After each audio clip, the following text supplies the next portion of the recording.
Boa noite. Então vamos serenar os corações, fechar os olhos. Querido irmão Jesus, obrigado por mais um dia de reunião. Obrigado por estar aqui conosco. Eu gostaria de pedir a ajuda dos amigos, mentores espirituais para que tudo que eu tenha a dizer seja com clareza, específico e entendimento. Espero que todos que estejam aqui presentes e não presentes possam de alguma maneira se beneficiar com a noite de hoje. Senhor, esteja sempre conosco, ladrilhando o nosso caminho de luz, de esperança, sabedoria, amor e caridade. Que assim seja. Então, o meu tema de hoje é Dimensões Espirituais do Centro Espírita. É baseado em um livro da autora Sueli Caldas Schubert.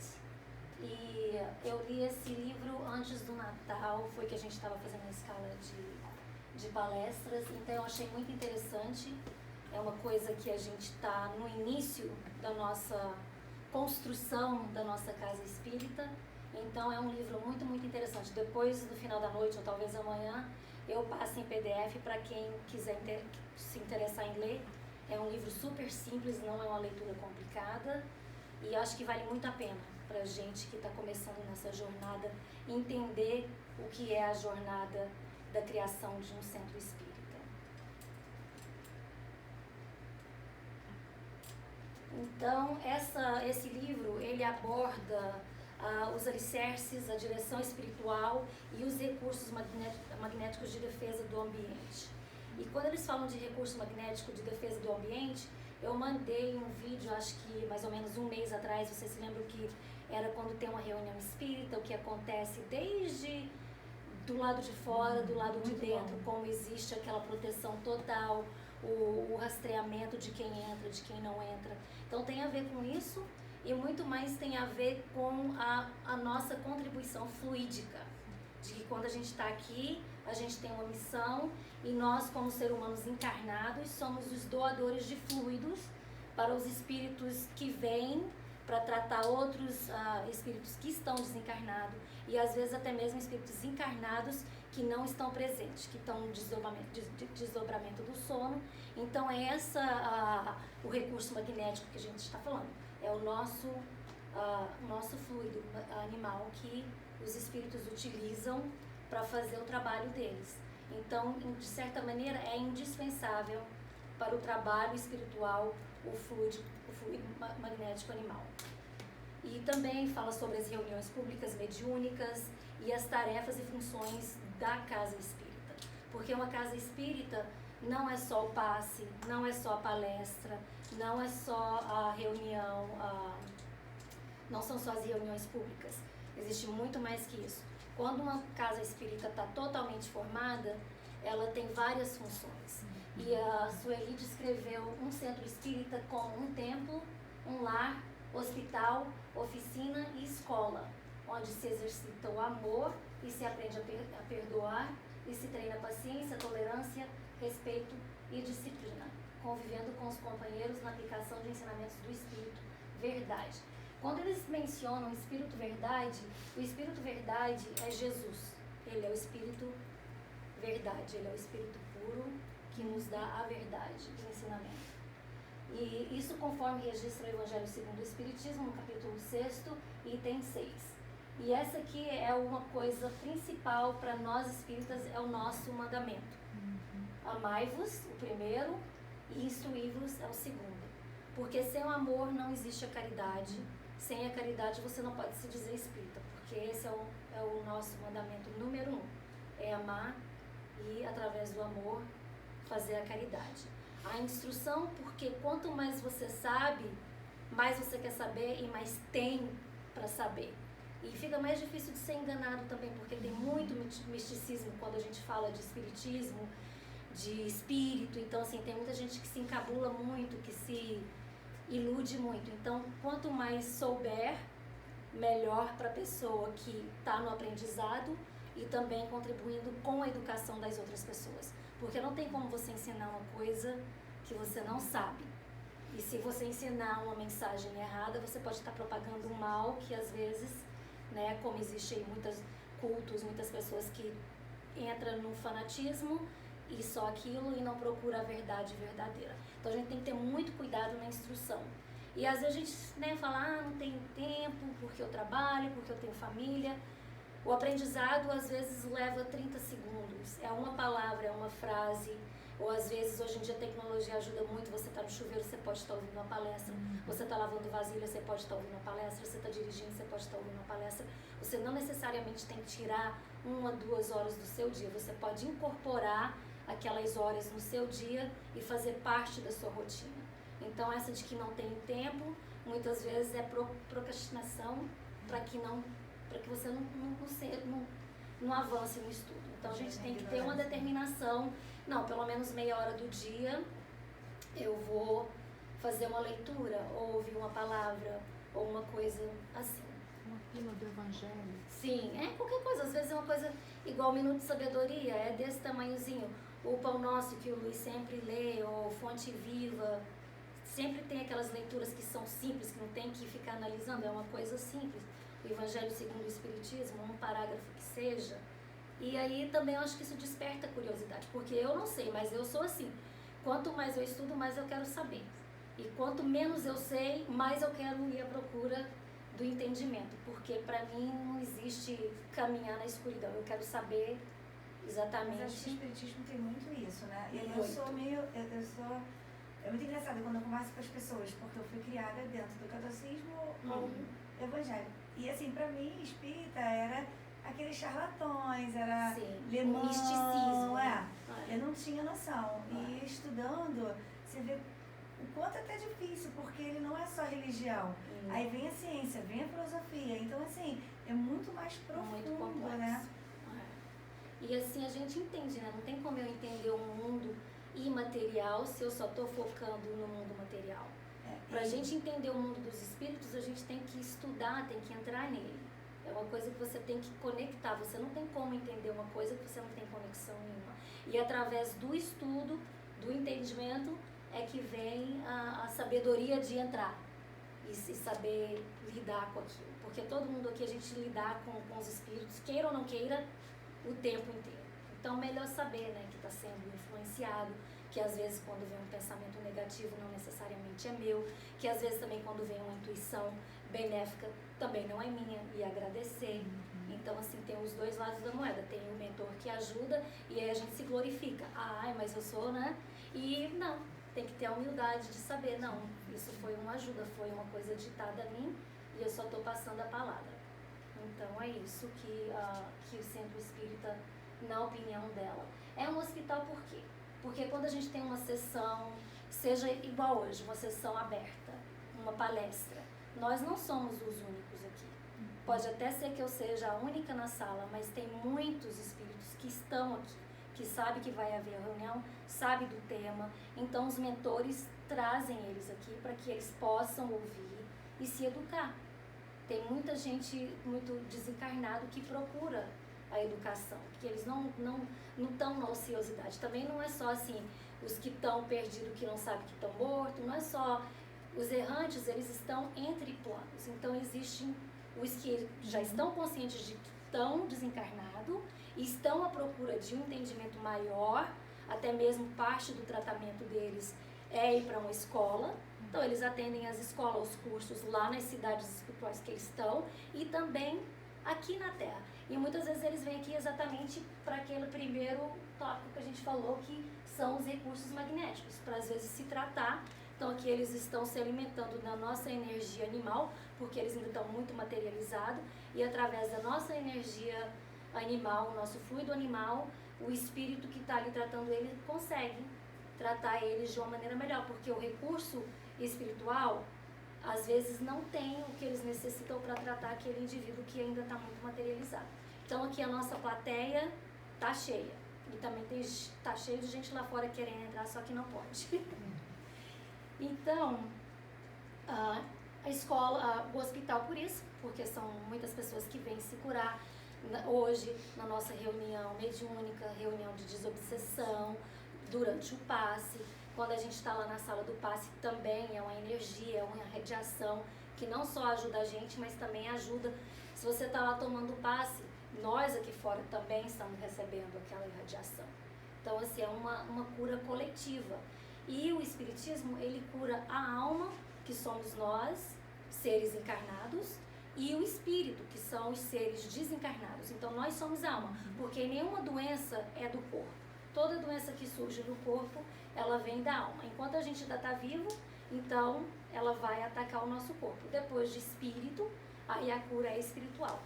Então, muita gente vem e pensa que também é uma coisa assim milagrosa, que vai ser de repente. Não é assim. Tem que ter a fé, como você já falou em palestra,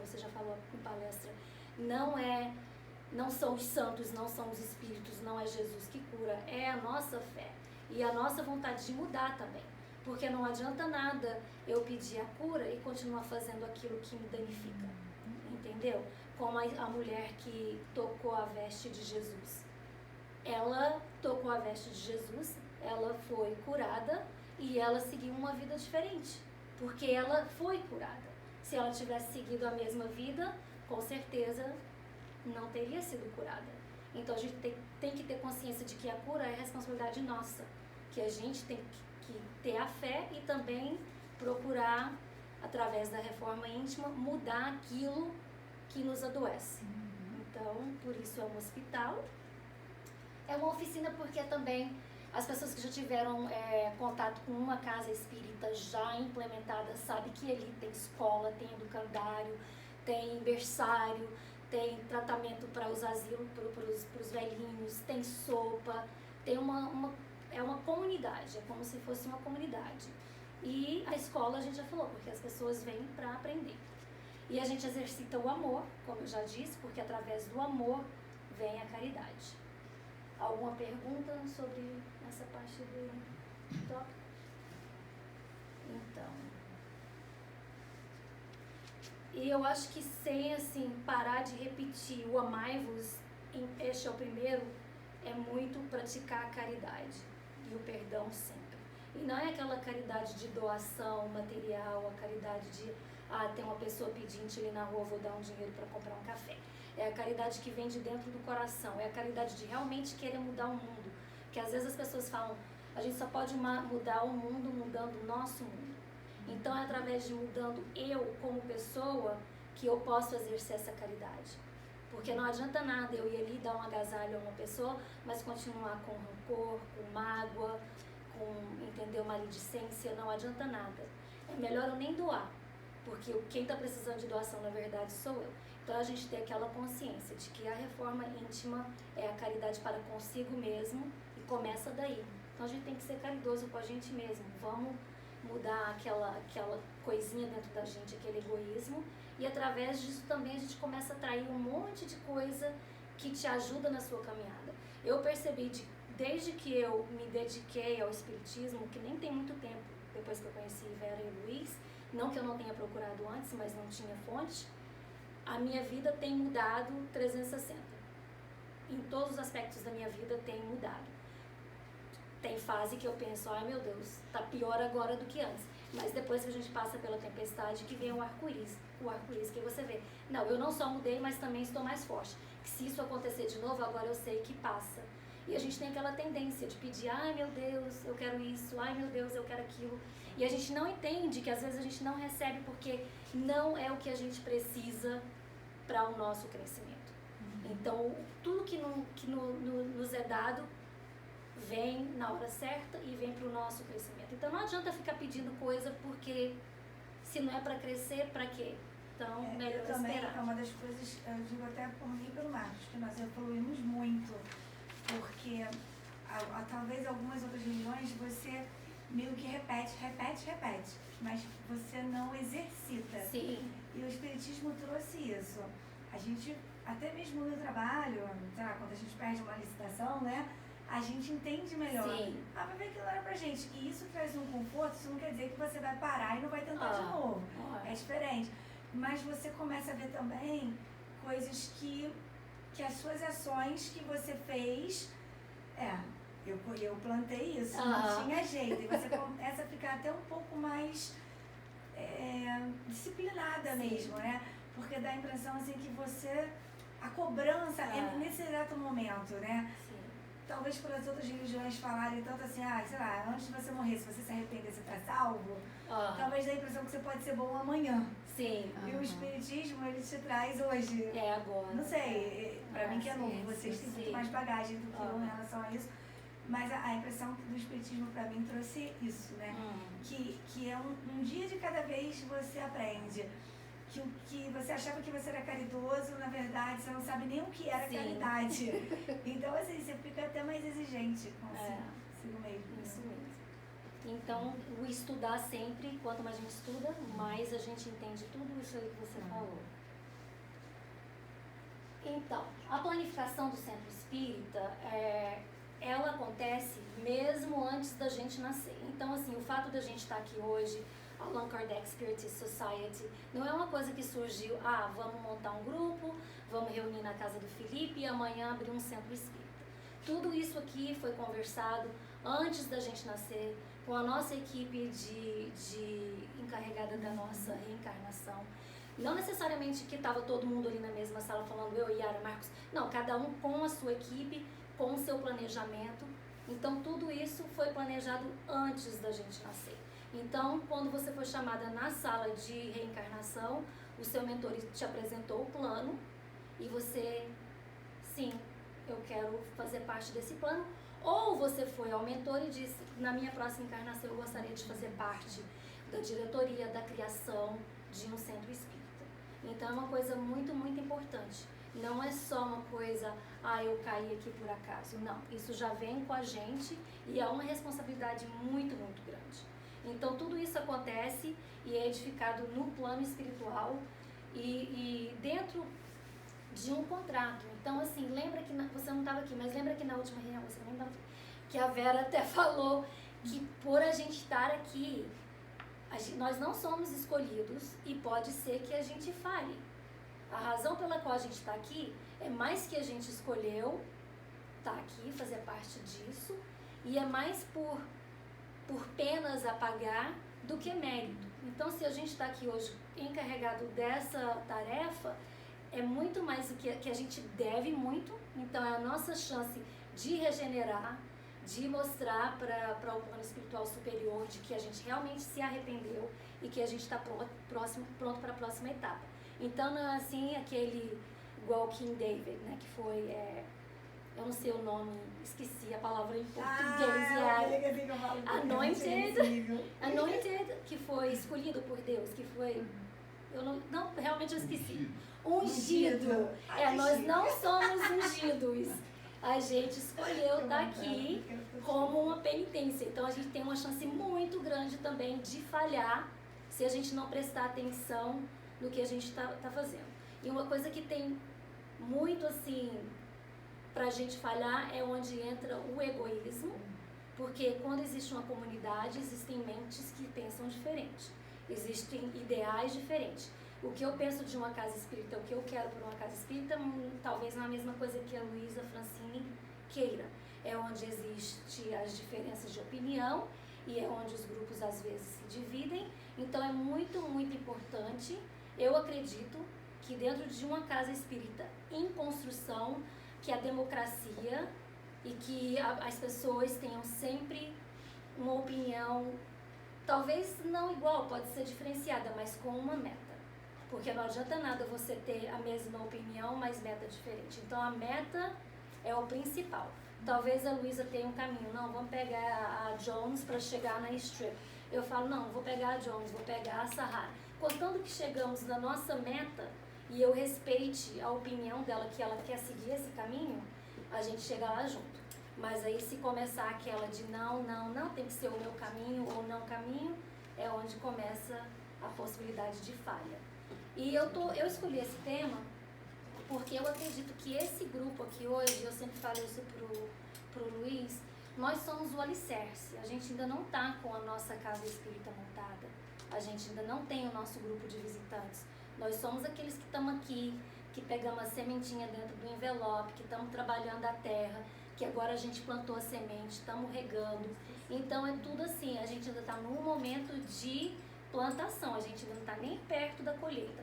Então é muito, muito, muito importante para esse grupo que está aqui hoje, que sejamos sólidos e que tenhamos respeito para um para com o outro. Se tem alguém que tem uma opinião diferente, que a gente pode conversar e depois decidir no que deve ser feito. E então esse contrato que a gente fez lá no mundo astral, lá no mundo espiritual, o mesmo respeito que a gente teve lá, a gente tem que ter aqui, não é esquecer. É continuar aquela mesma conversa que a gente teve com os mentores espirituais aqui na Terra. E se vê que tem algum, vou chamar irmão, porque a gente pode se chamar de irmão, se desviando do caminho, tentar colher aquela pessoa de volta. Porque, né, Jesus, o que ele faz como pastor? Ele vai atrás das ovelhas perdidas, porque as que estão aqui não precisam tanto do auxílio dele. É aquela que está perdida que ele vai atrás. Então não é assim, não concorda comigo, melhor que vá. Não, a gente tem que torcer para aquela pessoa se incluir no grupo, ter opinião, ter a voz, porque cada um tem uma voz diferente, toda voz é válida. Então, a obra do bem não é realizada de improviso, como a gente está falando. Então não é assim, Jesus acordou um dia e pensou, vamos reunir Inês, Yara, Marcos, Francine e Luísa e abrir uma casa espírita em Las Vegas. Não foi assim. Teve todo um planejamento e ainda continua o planejamento. Essas pessoas com quem a gente se comprometeu, os espíritos com quem a gente se comprometeu, estão aqui agora, guiando a gente, fazendo tudo para que a gente vença. Eles são os nossos cheerleaders, eles estão, entendeu? Vai que é sua, vai que é sua. Quando tem desânimo, não deixa o desânimo. Então eles estão sempre levantando os ânimos para que a gente consiga, porque é uma vitória, não só para a gente, mas uma vitória muito maior para o plano espiritual. Porque acredite ou não, uma alma salva, um espírito salvo, o céu, ele, entendeu? Ele entra em festa, não existe só porque é uma pessoa. Não, tanto uma quanto 1000, quanto 1 milhão, é a mesma festa. Deus não quer perder filho nenhum. Então, para ele, um filho salvo é como 1 milhão e etc.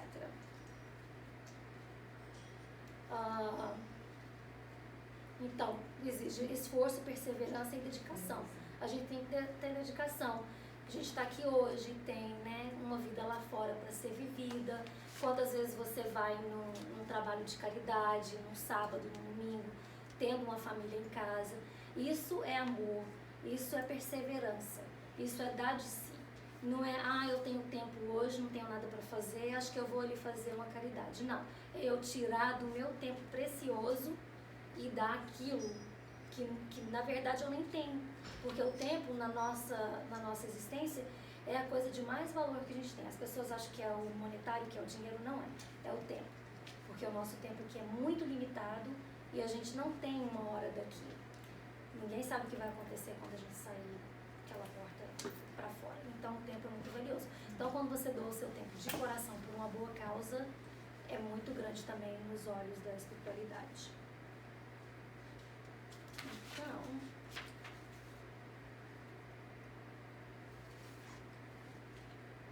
Então, como já dito, a fundação de um centro espírita ocorre na espiritualidade muitos anos antes da efetiva organização do plano físico. E quando a equipe espiritual assume a responsabilidade de orientar e assessorar a criação de um centro espírita, eles atuam a ficha kármica daqueles que comporão a equipe que estará à frente do plano material. Ou seja, nossa ficha no FBI está lá, entendeu? Eles sabem crime de todo mundo aqui, a graça de todo mundo, as qualidades, os defeitos, e por isso que a gente está junto. Porque eles provavelmente sabem que a probabilidade de vencer, de conquistar esse ideal, essa meta que a gente traçou lá no outro plano é maior com o conjunto de gente que a gente tem aqui agora. Mas isso não quer dizer, igual eu disse, que todos se dão. Às vezes tem uma pessoa que não se dá justamente isso. Para eu trabalhar a minha paciência, ou para você trabalhar o seu defeito. Então a gente está aqui para aprender e para trabalhar os nossos defeitos, porque se a gente só tivesse virtude, a gente não ia estar mais aqui. Então outra coisa também, o espírita, ele não é virtuoso, ele não é santo, muito pelo contrário.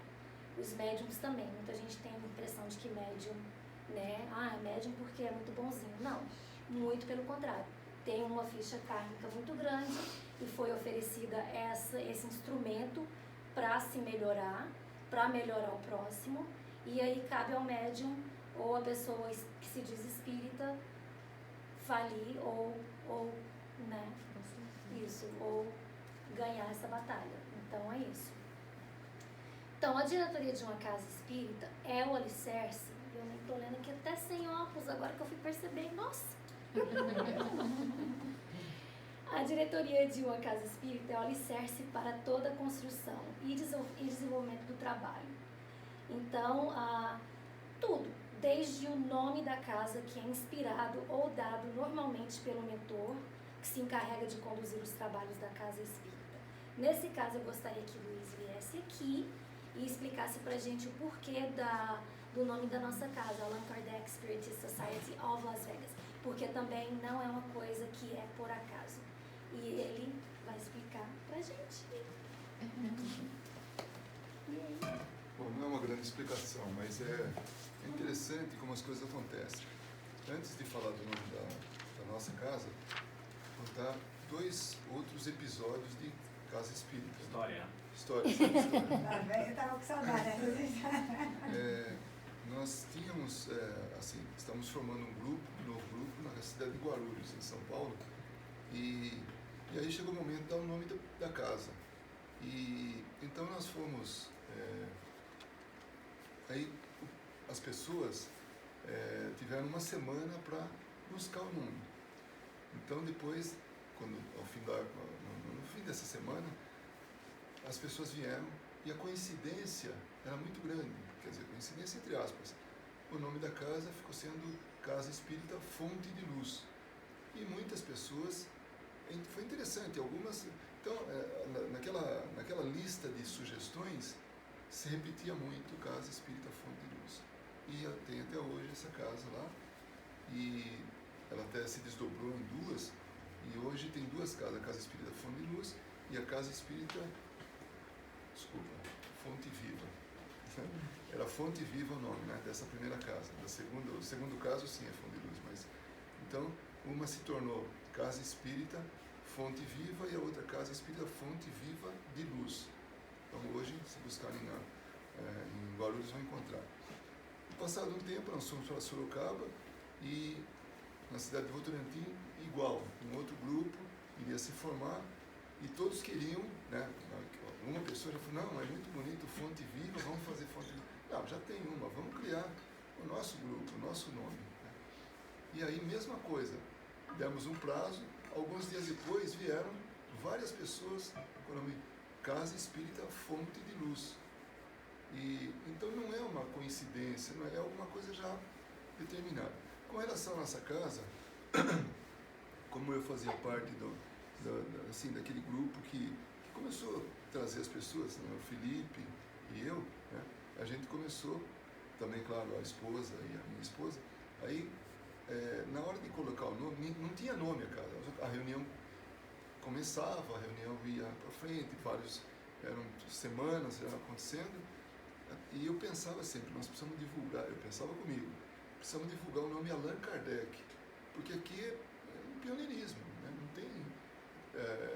Não tinha esse nome aqui, do ponto de vista assim, de divulgação da doutrina espírita, de Allan Kardec. Então eu pensava, Allan Kardec. E como era uma primeira casa aqui, que claro que hoje a gente sabe que coincidentemente nova casa também estava formando, ou não coincidentemente, simultaneamente, depois que viemos a saber que tinha uma outra casa espírita aqui em Las Vegas.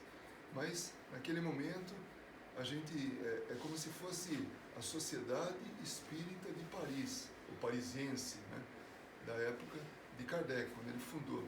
Então, por que não, pensava comigo, uma Sociedade Espírita de Las Vegas, né, assim, parafraseando, né, Kardec e tudo. Aí, no fim, naturalmente, a pessoa que montou o grupo de WhatsApp, para que a gente pudesse trocar as informações, que por sinal apareceu muito pouco no início e depois já não apareceu mais. Ele que montou o grupo, então ele colocou Allan Kardec, o nome. Eu já fiquei feliz, né? Falou, meio caminho andado. Quando nós fomos fazer o Facebook, Aí, ali saiu Casa Espírita, né, ou na verdade Sociedade Espírita de Las Vegas. Então, Allan Kardec, Sociedade Espírita de Las Vegas. Parecia que já estava meio encomendado, né? Parecia que já estava desenhado isso. Agora, através desse estudo, através dessa apresentação, a gente nota que as coisas são muito mais, assim, com antecipação programadas.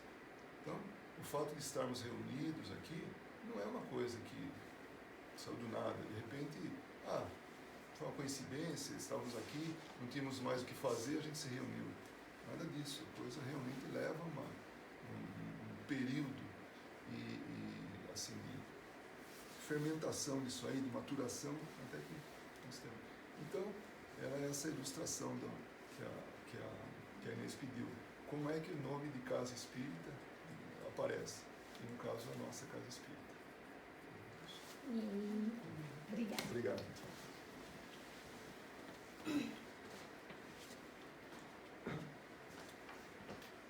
Então, os convites são feitos antes da reencarnação, visando o crescimento espiritual dos reencarnantes, resgate e redenção, reencontro de almas afins, atendimento dos enfermos do espírito. Então, tudo isso, às vezes a gente começou uma jornada juntos e não terminamos. Eu e o Alessio tenho certeza que trabalhamos juntos antes. Agora a gente veio para finalizar. Então é assim, tem muitas vezes que você começa uma coisa e por alguma razão você falha. Então hoje a gente está sendo dado a chance de começar aquilo tudo de novo. A Vera, quando eu conheci a Vera a primeira vez, eu tenho certeza. E ela também falou para mim, eu te conheço. Quantas vezes aqui a gente se olha e tem aquela impressão, a gente se sente bem. Nunca nem viu, mas tem aquele conforto, aquela... Né? Eu conheço essa pessoa, não sei de onde. E aí tem pessoa que você vive anos e anos e anos do lado e não tem essa intimidade, esse conforto. Então, vem disso aí também. Resgate e redenção, como a gente já disse, né? Porque a gente já viveu bastante, então já errou bastante. Então, a gente vem aqui para tentar amenizar um pouco as nossas falhas. Então, todos que estão aqui hoje é porque a gente aceitou o convite. E cabe a gente continuar essa jornada. Porque não é porque você aceitou o convite que você vai à festa. Muitas vezes você aceita o convite e decide não ir. Então vamos à festa junto, porque igual eu disse, isso aqui ainda não é a casa espírita. Isso aqui só é o começo.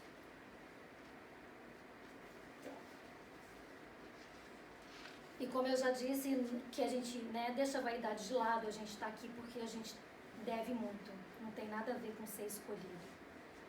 E é através do serviço ao próximo, é através dando aquele tempo, igual eu estava falando, às vezes o tempo que a gente não tem. Às vezes alguém liga e fala, nossa, estou precisando de um passe, de uma oração, e você está assim, eu não tenho tempo, eu tenho que fazer isso, isso, isso. Mas você arranja 10, 15 minutos, é um sacrifício. Então, é isso que é a caridade, é quando é um sacrifício, não é dar o que está sobrando, não é limpar o seu guarda-roupa de roupa que você não quer mais ou que não te serve e doar. Isso aí é bom, limpeza de ambiente, vai ajudar alguém que não tem. Mas é tirar aquilo que te faz falta, é tirar aquilo que você realmente ama e dividir com o próximo. Isso sim é a caridade.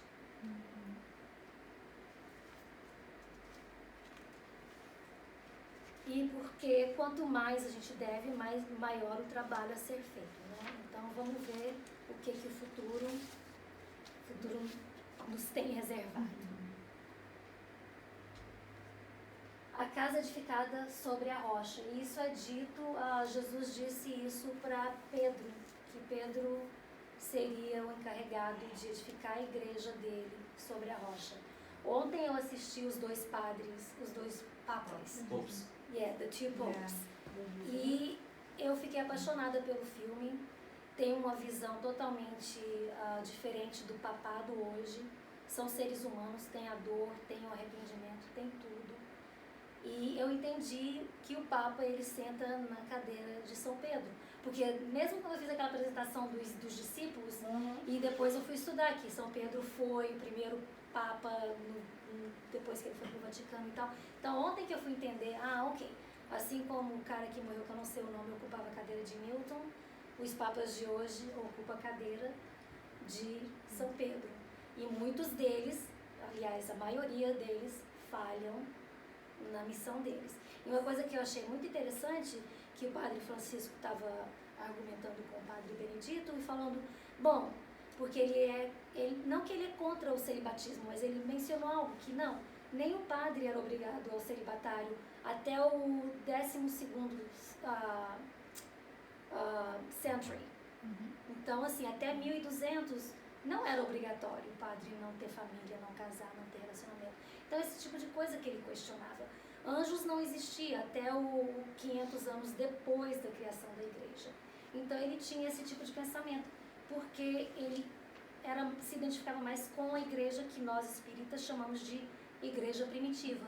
Então, eu tive uma paixão maior por ele. Eu nem sabia assim, agora eu respeito muito a pessoa dele e acho que ele está no lugar certo.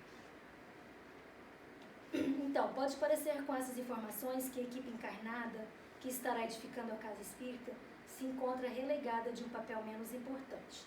No entanto, não é assim, porque as suas bases, seus alicerces espirituais, assim são argamassados, farão com que a obra se erga firme na terra e permaneça de pé, vencendo as tormentas, vicissitudes humanas. Ou seja, o que a gente está criando aqui hoje, se a gente criar uma base forte, um alicerce forte, e com esse alicerce ensinar os que vão vir depois da gente, porque nada é permanente, ninguém fica num lugar permanente. O Luiz acabou de citar a casa espírita que eles fundaram há quantos anos atrás, Luiz? 25, 27, ele e Vera estão aqui hoje, a casa continua e agora tem até filial. Então, assim, a gente está plantando uma semente que não vai dar só um fruto. São vários frutos, então a gente tem que ter certeza da importância do nosso momento, que é esse, de alicerçar esse trabalho muito bem alicerçado. Então, é isso que Jesus fala sobre a casa edificada sobre a rocha. Então, se hoje a gente fizer isso, essa casa ela vai crescer e no futuro ela vai permanecer e vai fazer parte da história, assim como muitos centros espíritas que fazem parte da história. Aqui a gente não tem um acesso, mas no Brasil, especialmente na área de São Paulo, tem muito centro espírita. Então, é isso, é a gente criar história. E Vegas é uma cidade que a gente pensa, por que Vegas é uma cidade tão nada a ver? Mas é justamente onde a gente precisa estar. Porque a gente não, é igual eu disse, quando você começa a estudar, você consegue ver o mundo imaterial, o mundo dos espíritos, é muito espírito que precisa de ajuda e não tem. E eles não sabem chegar no Brasil, nas nossas casas espíritas, às vezes é aqui que eles vão vir. Então é como se a gente estivesse abrindo um portal para os espíritos que estão aqui para serem ajudados. Então esse é o propósito da nossa casa aqui em Vegas. Porque para que abrir uma casa espírita dentro de um convento, né? Não tem assim, tem que ser onde mesmo tem muita gente precisando de saber conhecer Jesus, conhecer o amor, conhecer a caridade. Então esse é o lugar perfeito para o trabalho que a gente está fazendo.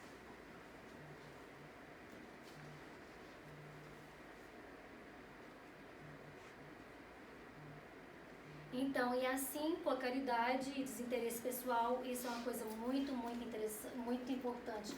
Desinteresse pessoal.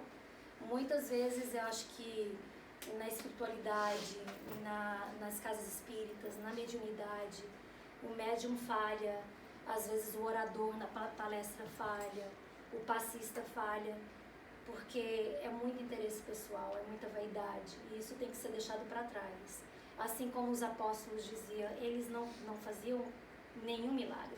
Quem cura é a fé e era através do poder de Deus. Então, quando eu rezo o Pai Nosso, que seja feita a sua vontade, quando eu pratico uma coisa que talvez atinja uma pessoa e seja qualificada como um milagre, não fui eu que fiz, foi a vontade de Deus feita em mim. Eu somente sou um instrumento. Então, aquele que tem o bisturi na mão é o cirurgião plástico, não é o bisturi que faz a cirurgia, que faz o milagre da reconstrução de um coração, é o cirurgião. Então, nesse caso, eu sou apenas o bisturi, a gente tem que ter consciência disso. E é muito fácil se envaidar, porque as pessoas te veem com uns olhos diferentes. O médium é visto como um ser extraterrestre, extraordinário, extra tudo. E eu, inclusive, vi uma entrevista de uma criança de 13 anos na Ana Maria Braga, e ele é médium, e ele falou, eu sou muito normal, eu não tenho o poder, também não é assim que você sai lendo o pensamento de todo mundo, tem que ter aquela disciplina, não é uma coisa para ser usada no dia a dia, é uma coisa para ser usada no trabalho. Igual um médico, ele não sai operando a não ser numa sala específica, com equipamento específico, com equipe específica. Então, a mesma coisa a mediunidade, qualquer pessoa que passista, que tem o poder de magnetizar. Então, não é uma coisa que eu saio, né? É uma coisa que tem que ser trabalhada e não é só minha, é da ajuda da equipe espiritual. Não é uma coisa que sou eu. Eu sozinha não tenho essa capacidade. Até porque o médium, eu tenho um contato, digamos, todos somos médios, né? Em maior ou menor escala. Mas é porque tem um contato com o mundo espiritual um pouco mais ostensivo. Só que isso depende do próprio médium, da própria pessoa. Nós atraímos as nossas afinidades. Então, a pessoa que se é muito envaidece, se é muito nutre de ego, não vai aproximar aquele espírito muito iluminado. Porque o espírito lá do outro lado também tem os dois, não é só... Então, se eu me envaideço, com certeza a probabilidade de atrair essa qualidade de espírito é muito grande. Então, a gente tem que ser sempre humilde, saber ouvir a voz da razão. Esse recado que eu estou recebendo realmente condiz com as leis de Deus? Se não, se você tem alguma dúvida, fecha a porta, porque não está certo. E eu achei que tem uns fatos interessantes sobre o Espiritismo. O Espiritismo é um conjunto de práticas, princípios e doutrinas que consideram o ser humano um ser imortal que alterna as vivências, ou seja, as vidas futuras, vidas passadas, reencarnação, experiência no mundo material e no mundo espiritual. Então a gente vive tudo isso. Aqui, lá, ontem, depois, aquele universo paralelo infinito, tudo isso. E só isso aqui, se você falar só isso aqui para certas pessoas, eles já qualificam a gente como um pinel. Então, os seguidores do Espiritismo acreditam na comunicação através da mediunidade entre os vivos e os mortos e na doutrina da reencarnação. A reencarnação é pregada e aceita por religiões como o jainismo, o budismo, o hinduísmo e algumas outras correntes do cristianismo. Então, não são só os espíritas que acreditam em reencarnação, existem outras religiões que também acreditam. Muitos acreditam que os mortos reencarnam com o propósito de evoluir espiritualmente. Povos da antiguidade, como os celtas, os gregos, costumavam consultar os mortos, eles chamavam antigamente de oráculos, que hoje a gente chama de médium. Há inclusive uma passagem na obra de Homero em que o herói Ulisses consulta a alma de sua mãe. O termo espiritismo, então no caso da consulta com a alma da mãe, com certeza através de um médium que na época era chamado de oráculo. O termo espiritismo é um neologismo, e eu fui procurar essa palavra. Neologismo é a atribuição de novos sentidos a uma palavra que já existe, ou seja, o espiritismo é uma palavra que já existe. Allan Kardec usou esse termo para descrever o que a gente faz nessa reunião espírita, que é seguir o espiritismo.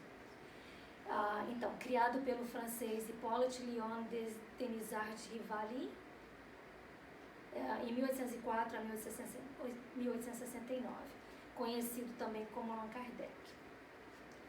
Segundo consta, Hippolyte Rivail começou a frequentar as reuniões espíritas por curiosidade, mas em uma delas, um médium disse que ele foi um celta chamado Allan Kardec e que deveria reunir os ensinamentos e conclusões dos últimos séculos numa doutrina que propagasse as ideias do Cristo e trouxesse alívio para a humanidade. O evento mudou para sempre a vida de Allan Kardec, levando-o a reunir os ensinamentos espíritas em O Livro dos Espíritos. E a razão pela qual ele decidiu adotar o nome Allan Kardec, quando ele começou com o espiritismo, é porque como o Hippolyte Rivail, ele escrevia já livros em aritmética, outro tipo de didática. Então ele queria se identificar na parte espírita como Allan Kardec. Então houve essa divisão de nomes, que não tinha muito a ver com o que a profissão dele era. Então, Allan Kardec afirmava que não escrevia livros espíritas, ele apenas os codificava. A palavra codificação significa o ato ou o efeito de codificar, de reunir em código coisas dispersas, ou seja, ele saiu, lembra no livro, ele saiu recolhendo um monte de papel, material, e daquilo ele fez sentido. Ele botou em ordem, catalogou e fez sentido e criou o livro dos Espíritos.